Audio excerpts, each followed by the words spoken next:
You wanna go in the garage? You wanna go in the garage?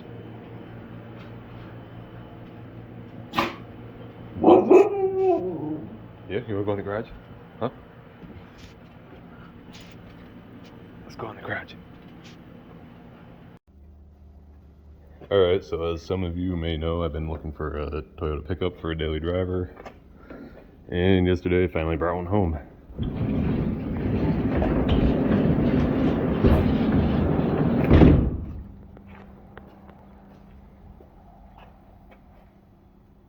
Yep, it's terrible. I definitely need to find a new bed for it. But it's Xtracab, 4-wheel drive, no rust.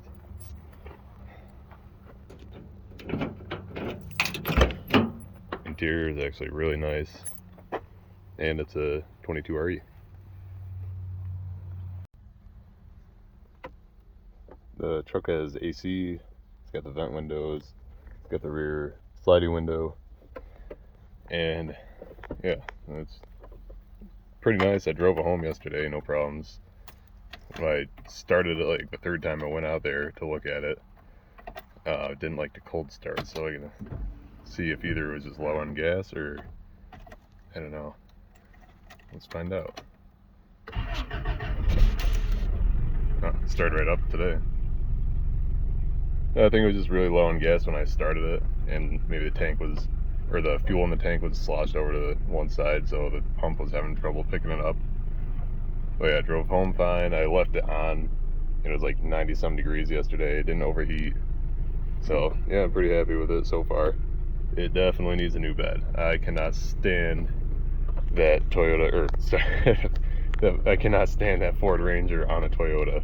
And there's like absolutely no rust. The bed liner actually kind of worried me because I bought a Toyota before with bed liner on it, and I put it on a lift and it broke in half. But the owner let me scrape the bed liner off in several spots, and there's absolutely no rust on the frame at all.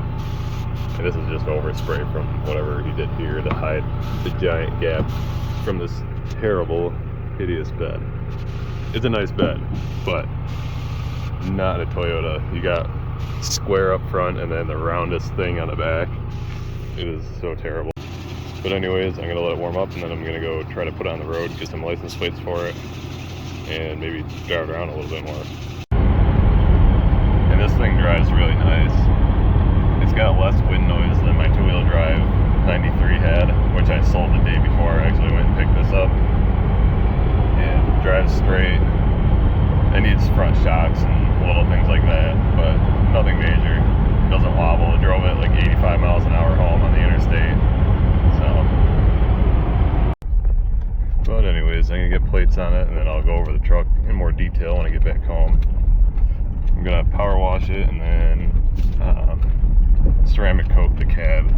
I already got bugs all over the windshield and all over the front from the drive home. Ceramic coating just protects it better and makes it easier for me to clean. So, well, I'll be back. Okay, so I'm back from town. I got plates ordered for the truck.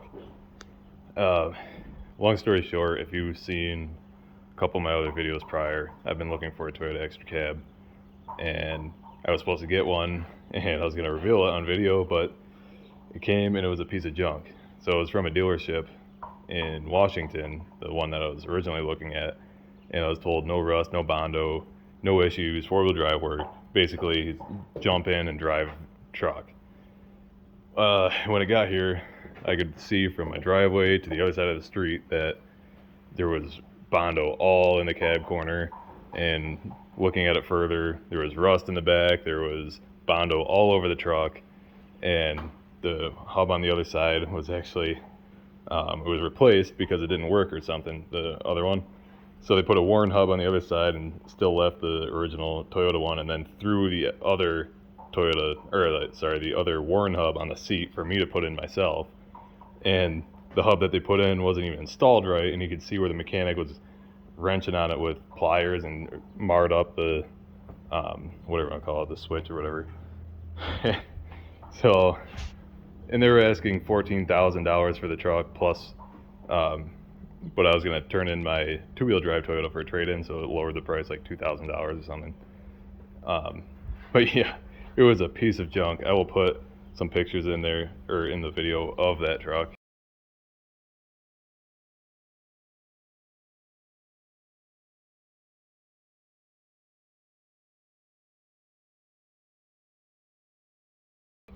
And essentially they still charged me $1,300 tow bill, even though everything they said about the truck was a lie.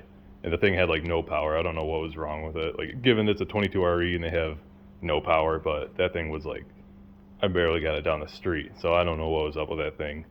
It's a dealership in Washington that the black truck came from. So I'm not gonna throw names around because I don't want to get sued for slander or something, but be careful if you're looking at used car dealership in Washington, because what a zoo that place is. And he had the audacity to send me a letter afterwards, after I told him to take the truck back, to say, "Oh, this is just the risk you take buying trucks online," and blah blah blah blah blah.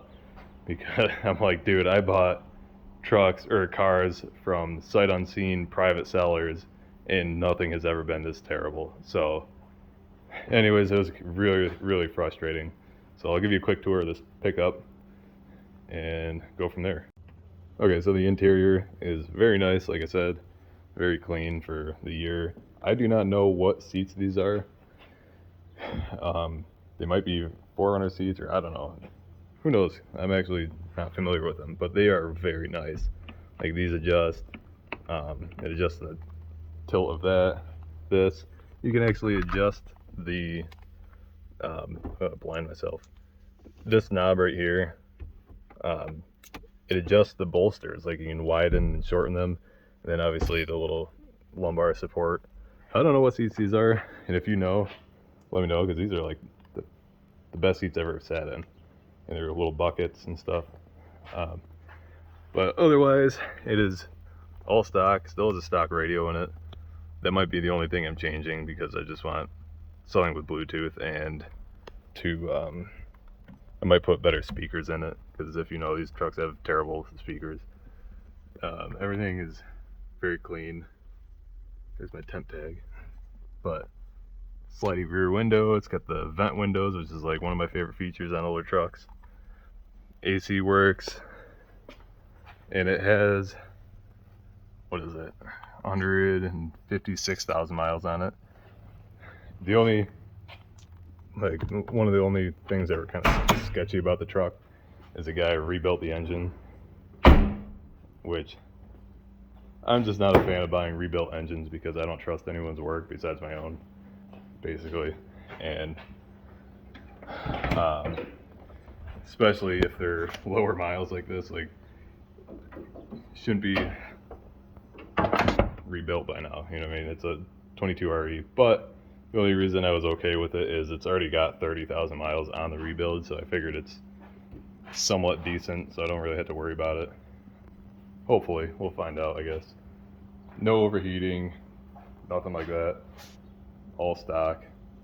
And the old guy that had it put this bed on it because the other factory bed had the typical little bit of rust that was on the seam for the bed. So this thing is terrible. I cannot stand this. But it's something. But no, it's got to go away as soon as I can. I've been actively looking for a bed before I even looked at the truck. But basically, nothing much to this video. I just wanted to show the new truck. I'm going to be not doing too much to it. I want to leave it relatively stock. This is going to be my daily driver, and I want to go up to the mountains with it and stuff like that, because I haven't had a vehicle that I could do it with since the wagon's down. The overheating issue actually was on my way up to the mountains when that thing started overheating, so I still got to figure that out. And the only thing about the 88, I think it's 86 to 88, that you sacrifice for getting the fuel injected 22 RE is no solid front axle, but I'm not really too worried about it, because I was in the market for either this year or the 89 to 94, 95. So either way, I wouldn't have had a solid front axle anyways, and you can convert these fairly easy from what I've seen.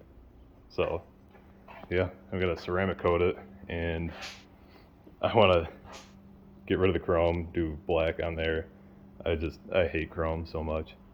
But other than that, I think that's gonna be it for the video today. If you want to follow, and I'll have some more videos of this once I get a bed and whatever else I do to it.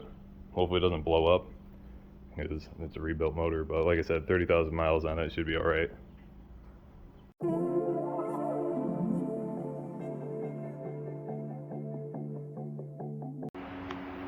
All right, so my OCD took over really bad. I actually have OCD. I'm not one of those people that say I have OCD. So there's like overspray all over the truck, like barely. It was black, and it's still on there. I don't know if you can see. I gotta do the other camera angle. I don't know if you'll be able to tell on camera, but there's like black specks all over, and I think it's from when they did the rock sliders. I took those off because I couldn't stand them. They're over there, but yeah. So my OCD kicked in, and I just started taking those off, and then I hate chrome, so then I masked the truck off. The overspray is not for me because I already did the ceramic coat before I even did this, and I covered the whole car in a bag. But I had to get rid of the chrome. That's one of my biggest pet peeves, is chrome on vehicles. I still have to do the mirrors, but that'll be probably tomorrow because I only had one can of Plasti Dip. It wasn't even a full can either. But I was going to show you the water resilience. It's not going to be as good because of all that overspray. I'm going to have to like buff it or something. But yeah.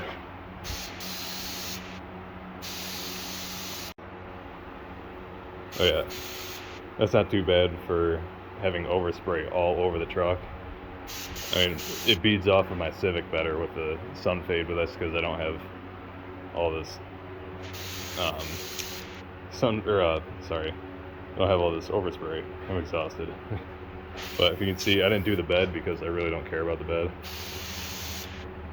And that's normal, and then yeah. But anyways, I'm gonna wrap up the video. I just wanted to reveal this truck. I don't even know if I'm gonna add everything into it, but my OCD just kicked in really bad, and I had to do this. I wasn't even planning on doing the black until like next week, but I hate chrome so much. But yeah, thanks for watching. Stay tuned if you want to see more of the truck and those cars.